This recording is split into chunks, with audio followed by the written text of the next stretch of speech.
Picture this, signing glyphs right outside the vector. Any girl in the world you can get next to. Have her in curls or laid back in sweats. Being on stage, collecting those checks. Everything got a price, that's right. What would you give to spend a day in the life?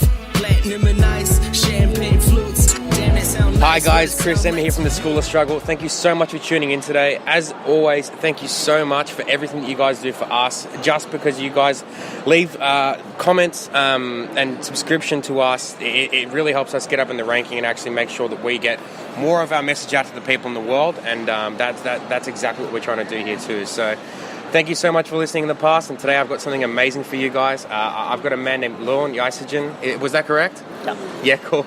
That I've been connected through our mutual friend Martin Talvari. Jorn is a Norwegian serial entrepreneur born in South Korea, patent inventor, philanthropist, public speaker, author, and CEO of a company called Meltwater, one of the world's largest third-party big data companies with over 1,600 staff in 60 cities across 26 countries, which was started with a $15,000 investment in 2001, and within 2 years had almost hit a $2 million revenue with absolutely no venture funding whatsoever. The company is now generating a revenue of over $250 million per annum. Some of the clients that Meltwater services includes Apple, Adidas, Nike, Sony, Samsung, Netflix, Volvo, and honestly, the list just goes on and on and on. A world-renowned influential figure and thought leader in the tech space, Jorn has recently released his new book called Outside Insight, which is aimed at helping businesses and business leaders learn how to implement data-led decisions. So, after the introduction, Jorn, how are you today?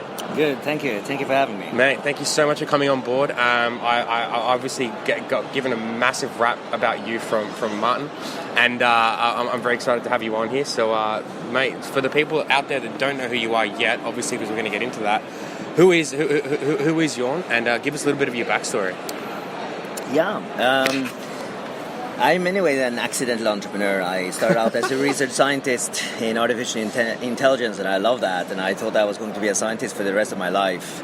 I even nurtured a little bit of skepticism to business in the early days, to be honest, but then I completely fell in love with internet. Yeah, right.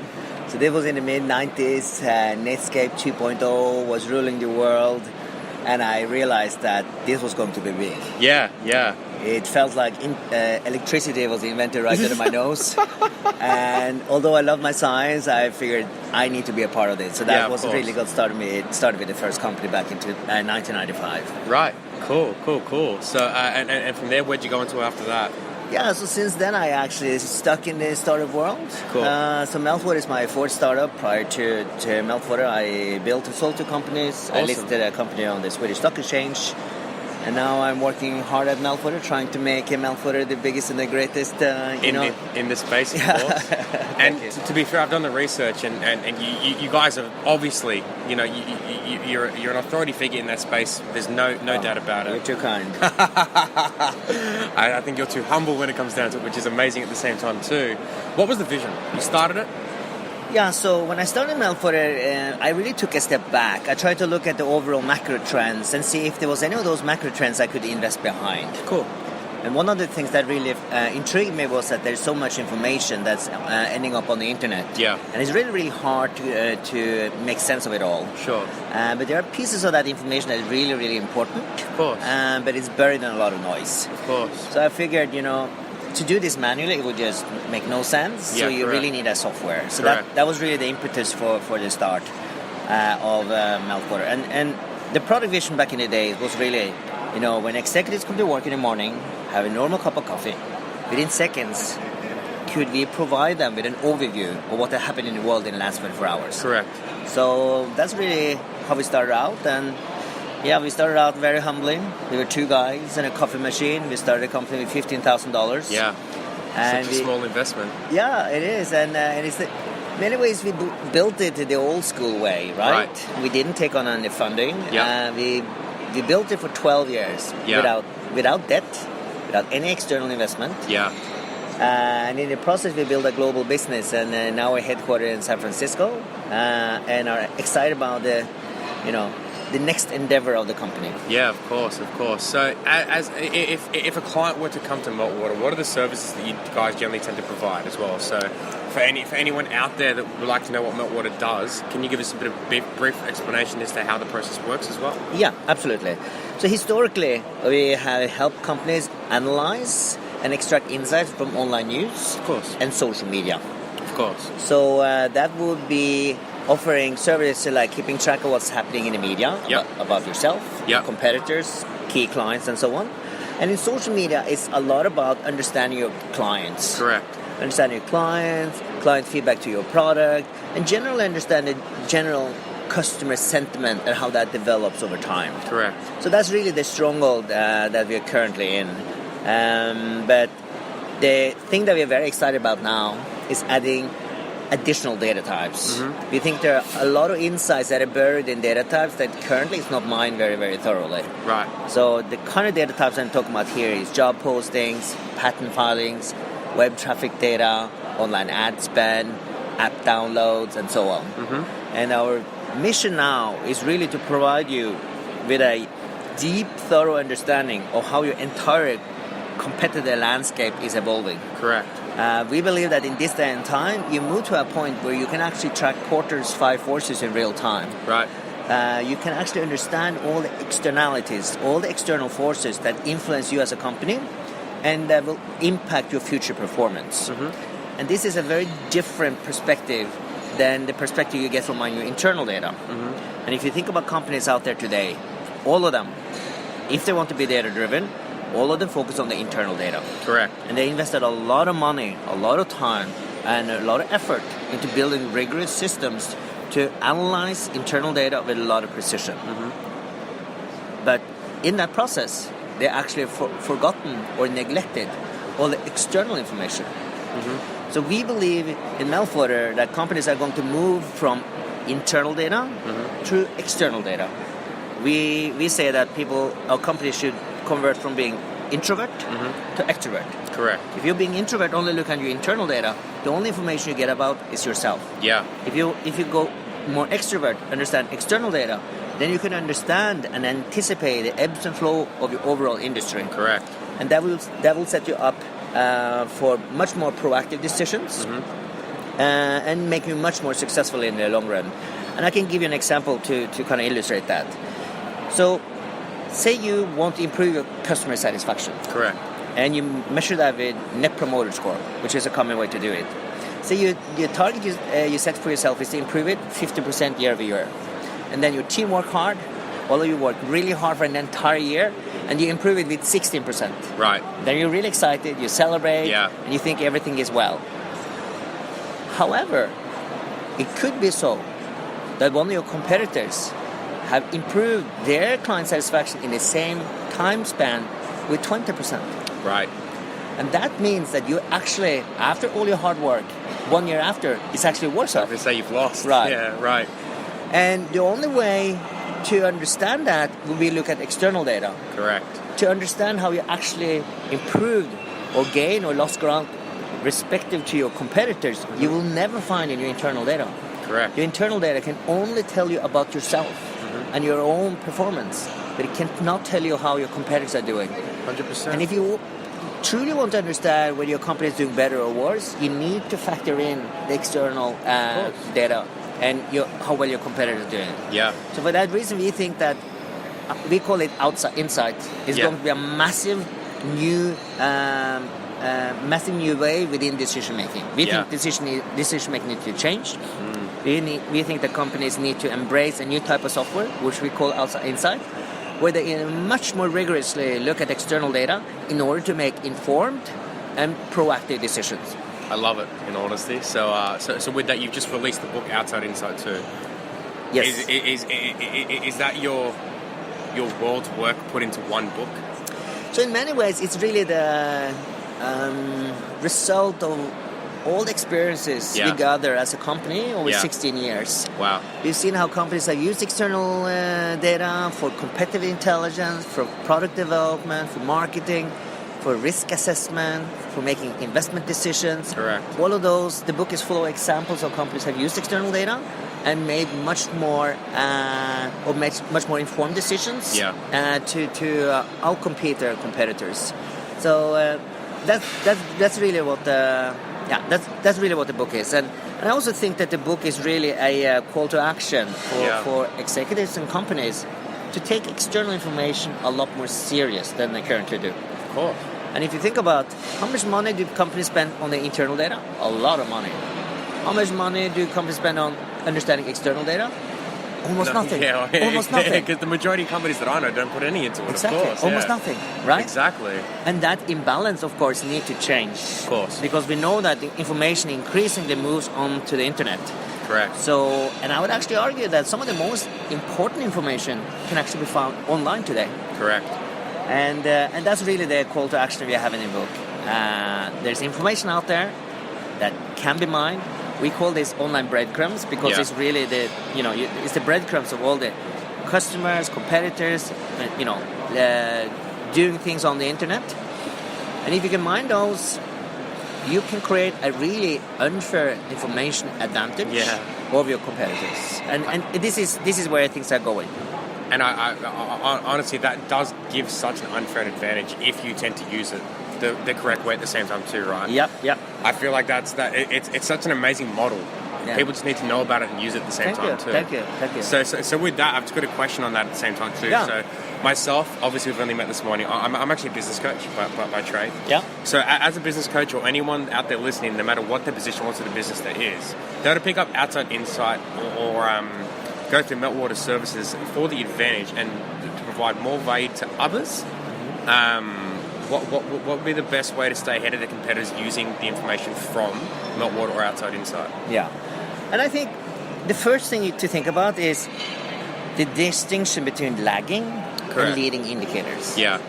So lagging indicators are really the end result of activities and investment you did in the past. Mm-hmm. Example of that is your churn results, your sales result, your cash flow, your profit. Correct. Most of the information that you find internally is actually lagging. Correct. Right? And if you make decision on lagging performance indicators, it's a reactive decision making. Mm-hmm. So if you want to look at leading performance indicators, one excellent example of that is customer satisfaction. Correct. Customer satisfaction is a leading indicator because it says something about how happy your clients are and how likely they are to stay with you, buy more of you or not. And I think if you look at your business, and think of what are the really interesting leading indicators for me as a business that I would like to have a better handle on. Correct. And if I understood those leading indicators, I could actually be more proactive and create, make better decisions and put my business in a better position, place. Of course. And if you identify those first, and then you can start to think about, so for customer satisfaction being one, how can I then measure that? How can I measure that in real time? Mm-hmm. And that's where the Meltwater software can be used. Yeah. And it can be used for that. Is online ad spend something that is really important in your industry? Then you can look at how much is my spend on in advertisement dollars versus my competitor. Correct. And those are also the things that the Meltwater software can help you with. And one of my favorite maybe is job postings. Okay. Job posting is in many ways a proxy for investments. Yeah. So to really understand what kind of investments your competitors are doing, how do they invest in product and innovation? How do they invest in sales and marketing? To really understand the investment that takes place, right now, you will have a better understanding what the competitive situation is going to be a year from now. Correct. Or maybe 2 years from now. So to be on top of all these leading indicators, I think is tremendously value and are really setting the forward-looking executives apart from the reactive executives. And really differentiating between the really successful from the great from the good. Awesome. A great answer on that too, you know what I mean? So, I've got a question just based off the fact that you said earlier you were an accidental entrepreneur, you know what I mean? So, and I love the term too because you'd be surprised how many people will come out and say that they're the same, you know what I mean? So, right. Yeah. So through that, obviously you've gained some super amazing success since then, right? What personality trait was the key to that success, do you think? Well, it's hard to say, but the reason why I say accidental is that, I never really had a very overarching long-term plan. Right. And I still struggle with that, to be honest. I always admire people that, talks about what they're going to do, 10 years down the road, 20 years down the road. And that's kind of never been my I have never been able to articulate goals like that. Right. But what I always try to do is do the things that I do as well as I can. Okay. Play to your strengths. Yeah, and I think also if you are very focused on what is going to happen long term, you may actually lose sight of what's happening right here. Very true. So I think one of the things that I have been doing, I think, is actually kept an open mind. Yeah. To what was around. I love that. Because at the end of the day, if you're at least when you're a young kid, how could you possibly know what you want to be, right? 100%. Yeah. 100%. How do you possibly know what major to take, what profession to choose, or what country to really live in at the end of the day? And I think I still have that, confusion in me, even in this day and time. I don't know exactly what I want to do. My joke is that I try to figure out what I want to do when I grow up. But I try to keep an open mind to what is happening. So when I meet interesting people, I think that's fantastic, and I enjoy and I treasure that. Correct. When I see opportunities suddenly, then I enjoy that and I treasure that. Correct. And when I see opportunity that I'm really excited about, then I tend to find a way to pursue it. Yeah, and execute on it somehow. Exactly, and that's how my companies have started. Wow. And that's how I ended up where I am today, I guess, in many ways. I love it, in honesty. And so with that, based off that, is there any specific piece of advice that you were given and followed to help shape the success that you were giving yourself? Anything you think, or? No, I think if there are common denominators in what I've done, I think a big part of it is really around culture. Yeah. And I've become incredibly humbled by how important culture is. Yeah, definitely. The more I work with teams, the more I work in building organizations and companies, it all starts with culture. Yeah. It really does. And I remember when I started Meltwater, I read this book, From Good to Great. I read it 7 times. I absolutely loved it. Right. It was articulating so many things that I was not able to articulate myself. And I think it's a fantastic book. I recommend everyone to read it. Who's it by? It's from Jim Collins. Okay, cool. But after reading it and over the years working with Meltwater, I actually concluded that the book is wrong. Right. The book says people first, right? Okay, yeah, of course. And it's true. People is incredibly important, and I will speak to that in a moment. But I actually concluded culture is even more important. I agree. So culture is even more important. So culture first, because you can bring in really good people into a bad culture, and it's not going to work. Correct. And you can bring in really, So it all starts with culture. And I think you have examples of that from sports as well, right? Correct. You have sports teams where the individual members of the team may not be the absolute, echelon of the world class. Yeah. But as a team, Correct. they fight together. They have shared goals. They give everything for each other. They are more than the sum of the individual members. Correct. They are a team. Correct. And that is really what culture is. 100%. It's the glue between individuals. It creates alignment. It creates focus. It creates ambitions. It creates motivation. I love. And the team, our culture, every team has a culture. Correct. And a culture can be highly motivating and value added, or it can be the opposite. Culture can also be horribly destructive and sap the light and energy out of everyone. So for that reason, culture is incredibly important. And of course, after that, it's all about people. Yeah, of course. It's all about people. They are what makes the culture, right? Yeah, exactly. But I think it's very intentional and very important to be intentional about culture first. Correct. And this is something I, over the years, kind of become more and more conscious about. But I think, what I internalize is it starts with culture. It starts with the culture you want to have, and then it's about the people afterwards. Correct. So with that, and it's beautiful that you said that because it rolls into my next question. How did you build a consumer culture around your product and company? Because obviously, I've, from what I've researched so far, you said, and you just said it then too, it's such a big part of it. How did you build it? Because culture for some people might be a distant thing if they don't know how to attain it too, right? Right.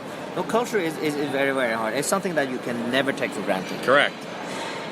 And the tone needs to be set at the top. And I don't mean only that the CEO, it needs to be set at the top at every level. Yeah. So any person that joins an organization, they are enveloped in the culture of the manager that oversees that unit. Correct. Whether that's a team of 4, whether it's an organization of 50, the person leading that organization or that team sets the culture. Mm-hmm. It envelopes the culture for all the one in that organization. And I think the way you set that culture is that you're very intentional about it. In Melfort we have 4 values. There are 4 Norwegian words. The first value is moro, which means fun. And we chose that value because we think that in order to be really world-class, you truly need to enjoy what you're doing. Correct. So that's our first value. The second value is to be number 1. And it's enere. And enere means that, it's an aspiration to become as best as you possibly can. The idea is that when you first throw your hat in the ring, if you first bother to throw your hat in the ring, why not be as good as you possibly can? Of course. You put your name on it, and it should represent the kind of caliber, the standards, and class that you stand for. And the third value is respect. And respect is the same in Norwegian and English, and it was chosen as a balance to enere, number 1. Mm-hmm. And it really means it's a reminder that it matters how you win. It needs to be done with dignity, and it's done with respect. And the last value is mer, which is the first letter of our values. Mer is a Norwegian word that means more, and it's really a reminder for us to never rest on our laurels. Cool. We celebrate every victory, but we never rest on our laurels. So that's kind of the basic for our culture. Yeah, that's such a huge thing too, right? Every win that you have to celebrate it. Otherwise the journey gets lost. Oh right? My God, it's so important. God knows there are plenty of setbacks. God knows there are a lot of things that you have to fight yourself through. Exactly. I see it happen every day with so many different people and companies and all sorts of stuff. Like if they don't actually make sure that they celebrate those little wins, all the losses hurt so much more. And that's why people close. Close the door sometimes at the same time. Every little win, you need to live on that until you fight yourself through a lot of setbacks, and then hopefully there's another win in the near future. Well, if you got the right mindset, the right direction, at least you'll get. Oh, that's so true. Oh, man, I love it too, you know what I mean? So with that, we just spoke about, some mistakes onto the stuff, because obviously they can come along at the same time as well. What's the biggest mistake that you've made or struggle that you've faced in your business or personal life that you had to overcome, and how did you overcome it? So the biggest mistakes, I think, are actually linked to hiring. Yeah, right. So some of them... I saw Gary Vee speak yesterday, and this is the one thing he said so profusely. He was like, make the best, hire as well as you can, but he said fire quicker. Yeah. No, the thing, either way you look at it, you can, some of the absolutely most important decisions you make are hiring. Yeah. In the early stage, in the late stage, it will always come down to hiring. And I have certainly done my fair share of wrong hires. Yeah. But at the end of the day, I think that's an honest thing. You always do that. Of course. But I think the biggest mistake I have done is not execute on that quickly enough. Right. Yeah. And that's really where you can make a difference, because it is inevitable. You will hire the wrong people. Yeah, it's going to happen. It is inevitable. But then it's up to you to then act on it. Correct. When things doesn't work. Correct. And quickly. Yeah, exactly. So I have too often let wrong hires stay around for too long. Yeah. And impact the organization negatively that way. Yeah. So that's a good piece of advice, because I know a lot of people out there that have staff that they're struggling with. You know what I mean? Right. And to be fair, if you put the word out there, there'd be people lining up for that position too, right? Yeah, and it's hard to really describe. But if you have hired a senior person into your organization, there's so much time and your bandwidth that is consumed in worrying, dealing with internal issues. Correct. And it's such a drag on you and your organization when that happens. Correct. So it truly is a major setback when you get the wrong executive into the organization. And often that, and such an executive hire their own people too. Correct. So you bring in hire the wrong executive, they start to start to hire people. So then you and maybe kick out some of the old people. Yeah. So they build an organization under them, and before you know it, you have a problem not only with one hire, you have a problem with several hires. And the longer you wait, the more the problem builds and builds and builds. And it is a really tough thing. Yeah. Because you also want external people to come in, and you need to be also humble to the fact that, other companies and other executives bring new ideas to the table, and that is how you grow as a business too, right? So what is the balance between embracing, new ideas, foreign concepts into your organization and let it grow, but then cut when you realize this is not going to work? Yeah, of course.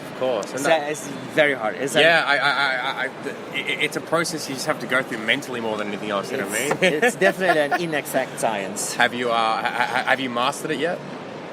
I cannot say I mastered it. I can humbly say that I'm still very humble. I was going to say I love asking that part too. Don't I? Yeah. No, it is hard. It is very hard. So this is just a question based on the actual the development of the company too, right? So how do you approach marketing it? How do you approach marketing your business? To be honest, we are not very good at marketing our business. Right. We probably should be a lot better. I'm going to say one of the world's largest in the space, and you're not very good at marketing. Yeah, we are not very good at it. There has to be something, you know what I mean? Yeah. So we have an opening for a CMO. So a world-class CMO, maybe that can help us. I'll put the word out. Yeah. We'll make sure it's a good hire, though, right? Yeah, that's the thing. That's the thing. It's hard. Yeah. No, indeed. Yeah, right. Oh, that's cool, man. That's cool. Look, so with the evolvement of technology and the way that it'll affect business over the next 10 years, how do you think it will affect business over the next 10 years? The thing is, technology is going to dramatically change business, decision-making, the way boards are run, the way we make investments, the way we develop product. In so many ways, technology will influence everything we do. Yeah. And if you take one step back and look at it, you're the first generation that actually uses computers. Correct. Right? Correct. And imagine how much has changed in one generation. 1 year? Yeah, even in 1 year, right? That's what I mean, like 1 year. But think about your parents, right? Yeah. They didn't have computers around them constantly. Maybe they had computers at work, but very limited. Yeah. You had computers everywhere. I mean, I see you here with a computer, a phone. I'm sure you have an iPad. You probably have 3 or 4 computers, around you at all times. And it changed every industry. It had completely transformed marketing. We don't buy CDs anymore. Everything is streamed. Correct. We see tremendous transformations, right? Yeah. And all of this happened just in one generation. Yeah, correct. Imagine what is going to happen 2, 3, 4, 5, 6, 10 generations down the road. The world is going to be completely unrecognizable. Of course. And I think it's staggering to think about how much has changed in one generation. And the way we do business, the way we make decisions, the way companies are run, all of that is going to change very, very dramatically. And I think high level, I can imagine that one of the things that will change is that we will rely a lot more on computers for decision making. Correct. And I think we will take a page out of the playbook of algorithmic trading for stocks, which, of the top 3 hedge funds in the world, 3 are algorithmic. Right. I did research for my book and I discovered that of the top 8, 6 are actually algorithmic. Right. And the reason for that is that they have to deal with billions of data points and make decisions in real time. Of course. And of course, that's hard for a person, but a computer can do that. Correct. But corporate decision making is going to go through some of the same experience, particularly when you start to incorporate all this external information.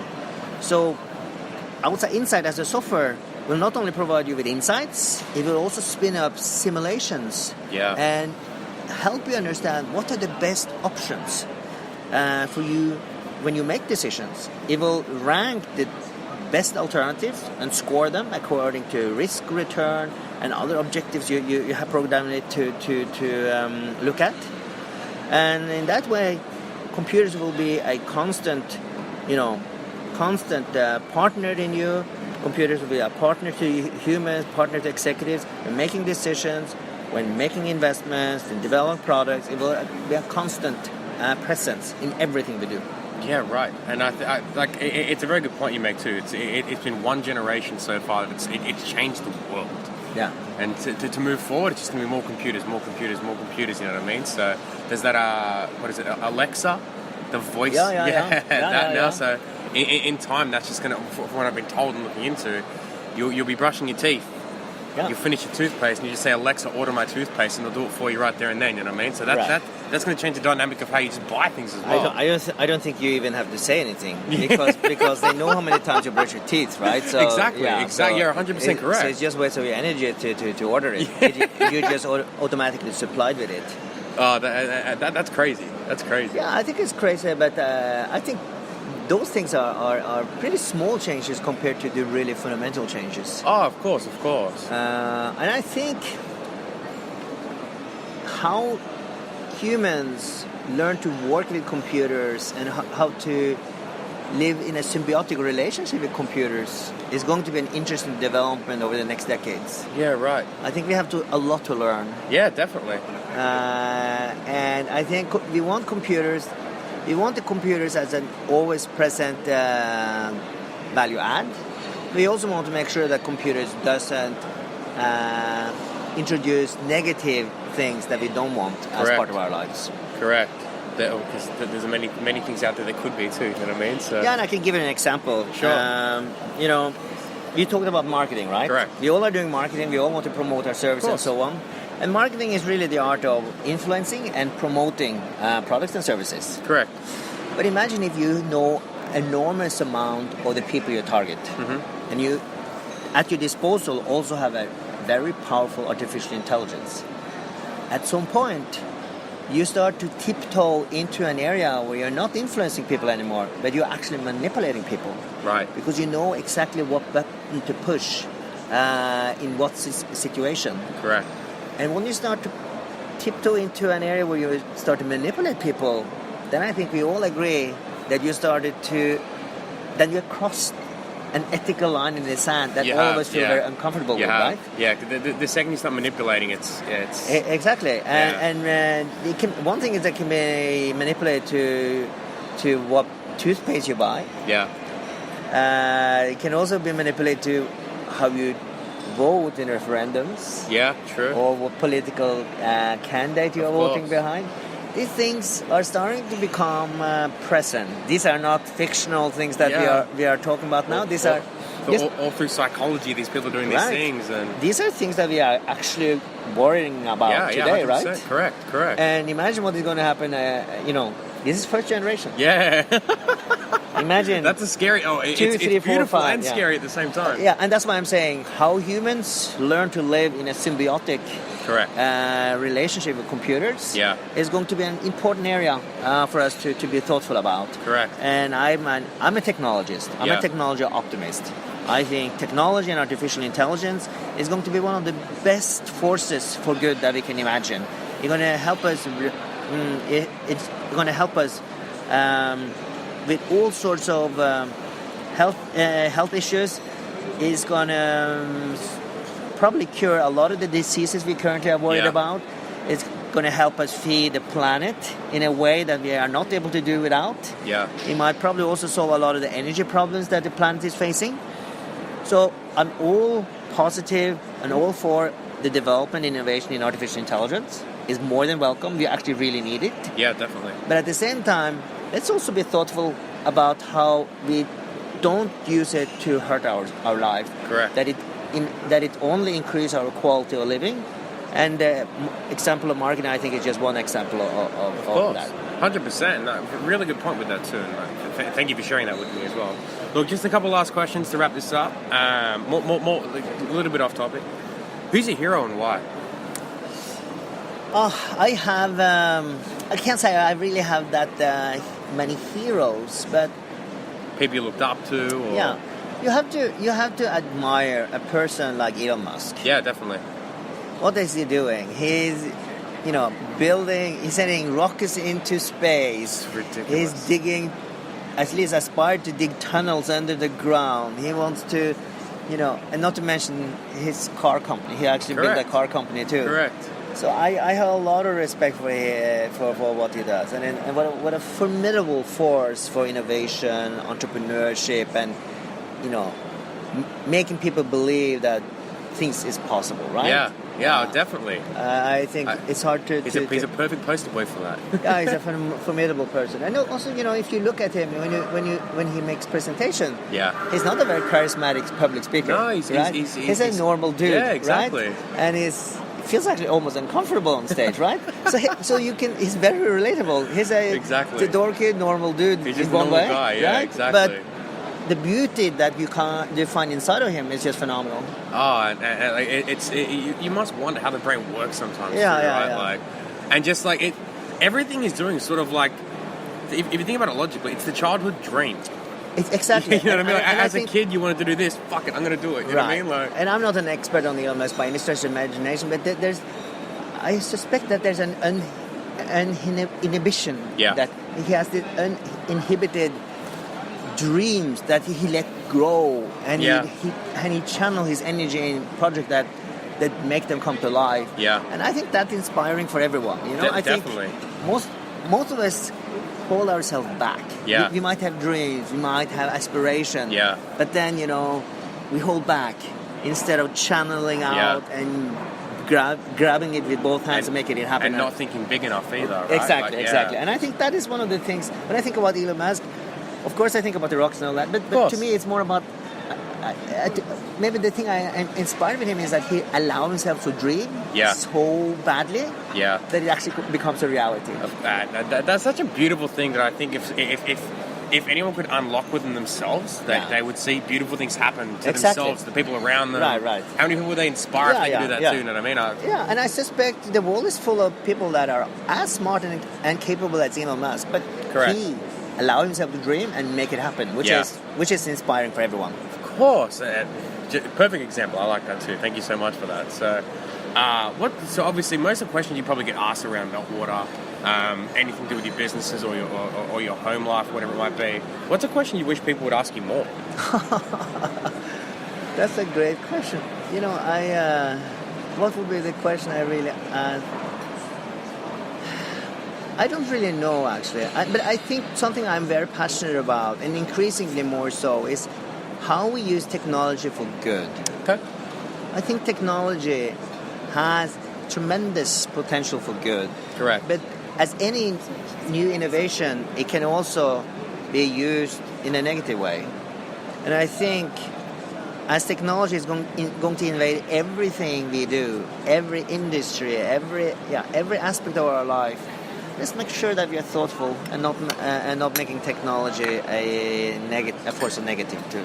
Of course, and to be fair, it would be quite easy to do that with the technology that we have coming up at the same time as well. So. We shouldn't be naive. Anything else? All good, thank you. We shouldn't be naive about that, right? Of Technology course. is powerful, and with that comes both opportunities for making good and opportunities for making bad. Of course. And I think we as technologists, people that work in this space of technology and AI and so on, we should be very honest about that, and we should try to have an honest conversation about that across all the different stakeholders. Correct. The consumers, the politicians, the regulators, and yes, I actually think regulators need to come in. I think we as technologists also need to help regulators, because regulators will always be hopelessly behind. Correct. So all of us need to team up to basically decide what kind of world do we want to live in. Yeah. And how can we use technology, as a force for good and avoid the negative consequences? 100%. It's something that the world should be thinking about day by day too. You know what I mean? So beautiful. So name one experience every entrepreneur to be must have. What do you think that might be? Whether it's got to do with business or not. Say that again. One experience that every entrepreneur or entrepreneur to be must have. I think if you want to be an entrepreneur, I think it's very important to have a very deep, humble, grounded perspective to how hard it's going to be. Yeah. I think, forward 10 years, imagine that you have not been able to accomplish anything. Yeah. Imagine that all your friends, all your peers has successfully, done well in their careers. Imagine that you sit there, you are broke, unsuccessful, you tried this and it failed. And chew on that. Yeah. If you still feel that you are so passionate about this, that even if that should happen, you're good with it, then you're ready. Then you should go for it. If you are feeling very uncomfortable with that situation, and maybe be regretting it, Yeah. if something like that should happen, maybe you shouldn't.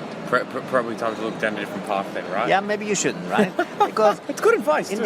this day and time, entrepreneurship is glorified, of course. romanticized. It's in fashion now. It's a Yeah, hot thing. there's beautiful co-working spaces everywhere. Yeah. And when I see a beautiful co-working space, I get a little nervous because it's not supposed beautiful and with fresh green plants and organic sandwiches served in every corner. That's not what entrepreneurship is to me, at least. Correct. It is freaking hard work, and you will have so much more setbacks and beatings, and you will time and time over ask yourself, what am I doing? Yeah. Why am I doing this? And if you embark on something like that, I think you owe it to yourself to see it through.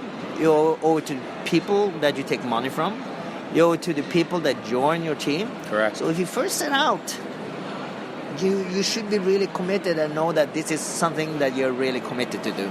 Because if you should bow out elegantly, halfway in, then you have let a lot of people down. Of course. That's and that's the last thing you want to do too. Yeah, and you letting yourself down is the least important in that context. Of course. Look, last two questions. You obviously spoke about the potential of not getting the success there. What's your definition of success? Look, I have a slightly different definition of success than many others, but I think, to me, it's mostly about being happy. Yeah. To be honest, what bigger success criteria can you put on in your life than being happy? Correct. And happiness to me is to do something that you love. Yeah. To do it together with somebody you care deeply about, and fighting for a cause that you believe is worth fighting for. Of course. If you have those three things, I think it's hard to think of anything more to ask for. Are we ticking all three boxes at the moment? Absolutely, I do.